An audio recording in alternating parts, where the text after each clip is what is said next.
এলাসিন বাজার টাঙ্গাইল জেলার দেলদুয়ার উপজেলার একটি প্রাচীন ও সুপরিচিত হাটবাজার।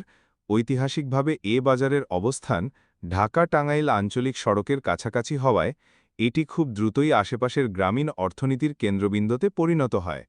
স্থানীয়ভাবে জানা যায়, প্রায় ১০০ বছরেরও বেশি সময় আগে গ্রামীণ কৃষিপণ্য ও দৈনন্দিন প্রয়োজনীয় জিনিসপত্র কেনা-বেচার জন্য এ বাজার গড়ে ওঠে।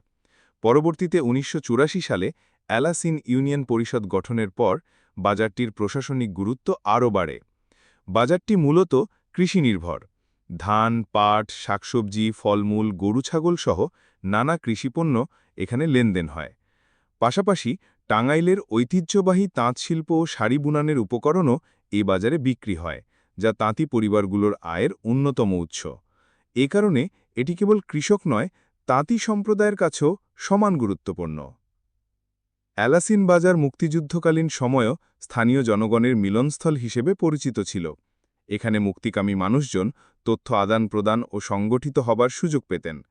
স্বাধীনতার পর ধীরে ধীরে বাজারটি আধুনিক রূপ লাভ করে।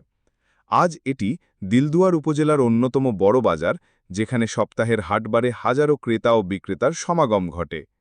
বর্তমানে এলাসিন বাজার শুধু বাণিজ্য কেন্দ্রই নয়, সামাজিক ও সাংস্কৃতিক কার্যক্রমেরও অংশ।